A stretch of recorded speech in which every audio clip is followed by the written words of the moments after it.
या वदूद या सलाम, ये ऐसा वजीफा है जो निहायत तेजी से अपना असर दिखाता है। जिसके लिए भी ये अमल किया जाए उसके दिल में मोहब्बत करवटें लेने लगती है। और इसके लिए आपको सिर्फ और सिर्फ तसव्वुर में दम करना है। न किसी की तस्वीर पर दम करने की हाजत है, न चीनी पर दम करने की जरूरत, न कुछ खिलाने पिलाने का झमझट। बस उस शख्स का तसव्वुर बांध ली। तसव्वुर में दम करने ही से वो शख्स इस कदर बेकरार हो जाता है, उसके दिल में इस कदर मोहब्बत पैदा हो जाती है कि आप जो भी जायज बात मनवाना चाहे वो खुद ब खुद मानने पर आमादा हो जाता है। यही वजह है कि यह अमल इंतहाई सहल भी है और मुजर्रब व आजमूदा भी। कहा जाता है कि यह जादू से भी ज्यादा सूरत के साथ असर दिखाता है। मगर एक बात जहन नशीन कर लीजिए, इस अमल को शुरू करने से पहले चंद जरूरी बातें जानना लाजमी। अगर उन्हें जाने बगैर अमल किया जाए तो मामला वैसा ही हो जाता है जैसे कोई दवा खाई जाए मगर परहेजन न किया जाए, दवा बेअसर हो जाती है। इसी तरह अगर शराइत पर अमल न किया जाए बल्कि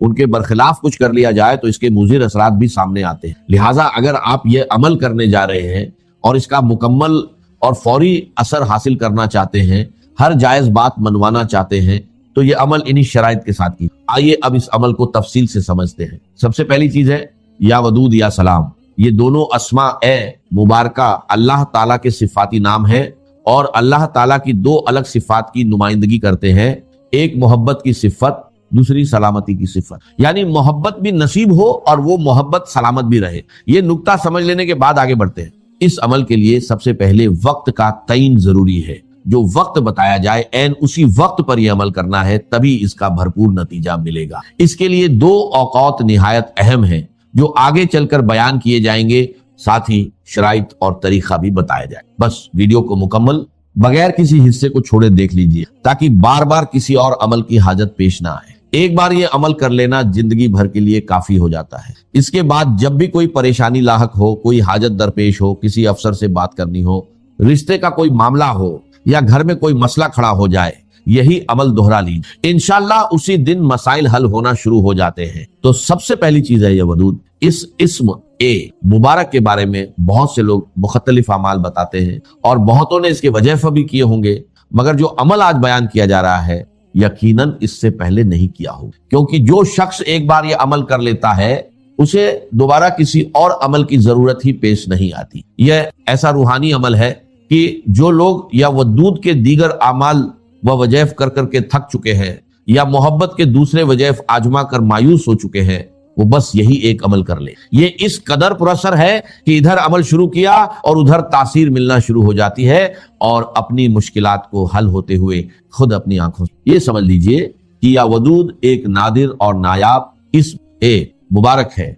और मोहब्बत पैदा करने के मामले में इंतहाई मुअस्सिर है। यानी जिसके लिए चाहे और जिसके दिल में मोहब्बत पैदा करना चाहे, इस अमल के जरिए उसके दिल में मोहब्बत जागजी हो जाती है और आपकी हर बात मानने में वो रगबत महसूस करता है। इसकी तासीर जादू टोने से कहीं ज्यादा मुस्तहकम है, इसलिए जादू, तावीज और इस तरह की चीजों से हमेशा बचना चाहिए। ऐसी चीजें बजाहिर वक्ती फायदा देती हुई महसूस होती है, मगर आगे चलकर जिंदगी में बड़े नुकसानात का बाइस बन जाती है। इसकी एक मिसाल यूं समझिए कि जो शख्स सूद पर लेन देन करता है, उसे वक्ती तौर पर लगता है कि उसकी परेशानी दूर हो रही है, मगर हकीकत में इसके पीछे बहुत बड़ी मुश्किलात आ खड़ी होती हैं। कुछ चीजें वक्ती फायदा जरूर देती हैं, मगर आगे चलकर भारी नुकसान पहुंचाती हैं। इसीलिए हमेशा वही अमल इख्तियार कीजिए जो कुरान व हदीस से साबित हो।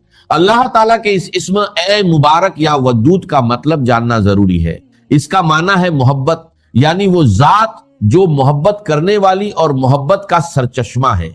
इसीलिए कहा जाता है कि मोहब्बत का मोजज़ा देखना हो तो यह अमल की। अब इस अमल की तरतीब समझनी जरूरी है। दोनों अस्मा ए मुबारका इकट्ठे पढ़ने हैं, मगर इसके आगाज़ार और इख्तिताम पर भी चंद मखसूस तस्बीहात पढ़नी हो। जब यह मुकम्मल तरतीब अपनाई जाएगी तो इस अमल की तासीर और बरकत खुद ब खुद सामने आने लगेगी। और यकीन कीजिए कि ऐसा सादा और मुअस्सिर अमल शायद इससे पहले कभी न किया गया हो। अब इस अमल के वक्त को समझ लीजिए। इसका बेहतरीन वक्त रात को सोने से पहले का है या फिर फज्र की नमाज के फौरन बाद उसी जगह बैठकर भी यह अमल किया जा सकता। अगर रात को यह अमल किया जाए तो अमल करने के फौरन बाद सो जाना चाहिए और किसी से कोई गुफ्तगू नहीं करनी। इसी तरह अगर सुबह के वक्त यह अमल किया जाए तो अमल के दौरान किसी से कलाम न किया जाए। यही एहतियात बरकरार रखनी। सबसे पहले वो आयत ए मुबारका पढ़ी जाएगी जो कुरान ए मजीद की सबसे अजीम और सबसे ज्यादा फजीलत वाली आयत शुमार होती है। اور اسی سے اس عمل کا آغاز کیا جائے گا. یہی اس عمل کی مکمل ترتیب. ویڈیو کو غور سے دیکھیں گے تو سب کچھ واضح ہو جائے گا اور انشاءاللہ آج ہی اس عمل میں ایسی کامیابی نصیب ہوگی جس کے بعد ناکامی کا سوال ہی پیدا نہیں ہوگا. یہ کس قدر عظیم عمل ہے. سب سے پہلی آیت مبارکہ کی تعداد صرف 100 مرتبہ ہے، یعنی یہ آیت 100 بار پڑھنی. دیکھیے قدرت کا یہ ایک عجیب اصول ہے کہ جس چیز کی ضرورت زیادہ ہو اسے اتنی ہی زیادہ مقدار میں پیدا کیا جاتا ہے تاکہ ضرورت پوری ہوتی رہے. مثلا نمک کی ضرورت اس قدر عام ہے کہ روٹی سالن نمک کے بغیر بے مزہ لگتے ہیں، اور امیر ہو یا غریب، بادشاہ ہو یا رایا، ہر کوئی اپنے کھانے میں نمک استعمال کرتا ہے. یہی وجہ ہے کہ قدرت نے نمک کے پہاڑوں کے پہاڑ پیدا فرما دیے اور سمندری نمک بھی کئی علاقوں میں استعمال ہوتا ہے. اسی طرح پانی کی ضرورت دیکھیے، انسان ہو یا حیوان، پانی کے بغیر زندگی کا تصور ہی ممکن نہیں.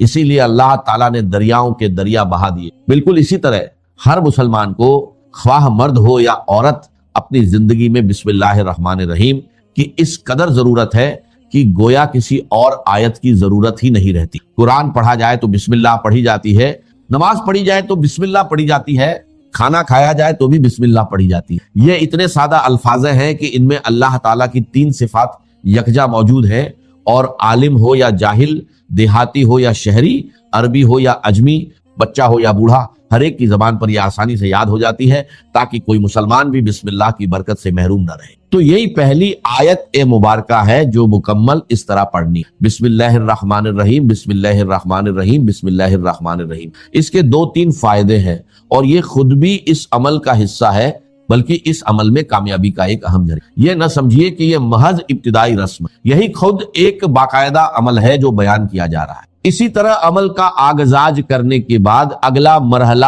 درود پاک کا ہے. اس کی تعداد 3 یا 7 مرتبہ رکھی جائے.